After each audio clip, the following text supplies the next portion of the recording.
Hello बच्चों, मैं Hindi teacher Anjali Verma. जो पिछले वीडियो में मैंने जैसे कि पढ़ाई थी वर्णमाला, तो उसी के आगे बढ़ते हुए आज हम इसको पढ़ाएंगे। पहले हम पिछले वीडियो में जैसा कि मैंने बताया था आपको, उसके बारे में थोड़ी सी जानकारी ले लेते हैं। वर्णमाला जो पढ़ाए थे, वर्णमाला यानी अल्फाबेट। वर्ण किसे कहते हैं? तो मुख से निकलने वाली ध्वनि के सबसे छोटे और लिखित रूप को वर्ण कहते हैं, जैसे अ, ई, उ, क, ख आदि। तो वर्ण के बारे में तो आपने जान लिया। अब फिर उसके बाद बढ़ेंगे वर्णमाला यानी अल्फाबेट। तो वर्णमाला किसे कहते हैं? वर्णों के व्यवस्थित समूह को वर्णमाला कहते हैं। वर्णों के व्यवस्थित समूह को वर्णमाला कहते हैं। तो ये तो आप जान गए।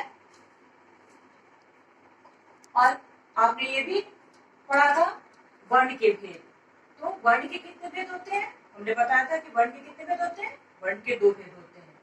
पहला स्वर और दूसरा व्यंजन, यानी पहला स्वर वर्ण और दूसरा व्यंजन वर्ण।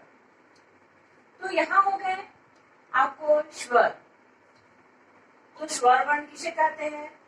तो स्वर वर्ण जिन वर्णों को बोलने में किसी दूसरे वर्ण की सहायता नहीं लेनी पड़ती, वो खुद से स्वतंत्र है।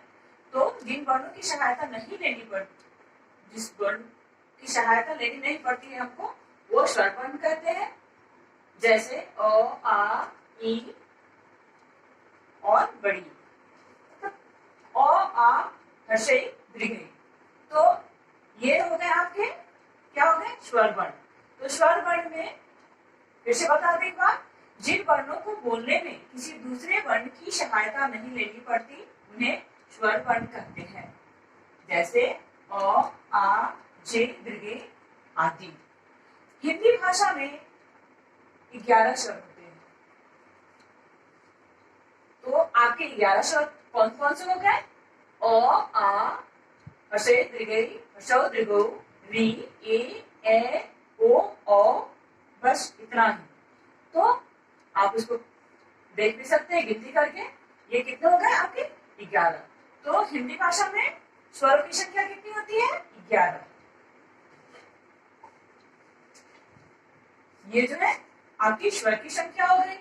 अब रहा दूसरी व्यंजन वर्ण।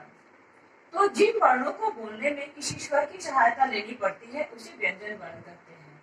क्या कहते हैं? व्यंजन वर्ण कहते हैं। जैसे क, ख, च, ट, थ आदि। ये हो गए आपके व्यंजन वर्ण। तो फिर से एक बार बता दें, व्यंजन वर्ण जिन वर्णों को बोलने में किसी स्वर की सहायता लेनी पड़ती है, उसे व्यंजन वर्ण कहते हैं। जैसे क, ख, च, ट, थ आदि। हिंदी भाषा में व्यंजन की संख्या कितने होते हैं? 33। जिस तरह हिंदी भाषा में स्वर की संख्या 11 होते हैं, उसी तरह व्यंजन की संख्या 33 होते हैं। इसके अलावा 4 संयुक्त व्यंजन होते हैं। अब कौन कौन से होते हैं? तो ये जान लीजिए। पहला है छ, त्र, ज्ञ और श्र। पहला क्या है? छ और दूसरा त्र और तीसरा ज्ञ और चौथा श्र। तो ये कितने हो गए? संयुक्त व्यंजन कितने हो गए? 4 हो गए। तो ये आपके, ये जैसे कि अब छ को बोलने में क और मूर्धन्य ष और अ, ये तीनों की सहायता से ये 6 शब्द बना है। 6 शब्द नहीं, वर्ण बना है। और त्र वर्ण किससे? त, र, अ के मेल से बना है। और य, ज, त्र, अ से बना है। और मूर्धन्य ष, र और य, अ, स के लिए ये इन वर्णों से बना है। तो ये सभी हो गए आपके चारों संयुक्त व्यंजन। छ, त्र, ज्ञ, श्र। ये आपके संयुक्त व्यंजन हो गए। ड और ध, ये दोनों वर्ण भी व्यंजन में शामिल कर लिए गए हैं।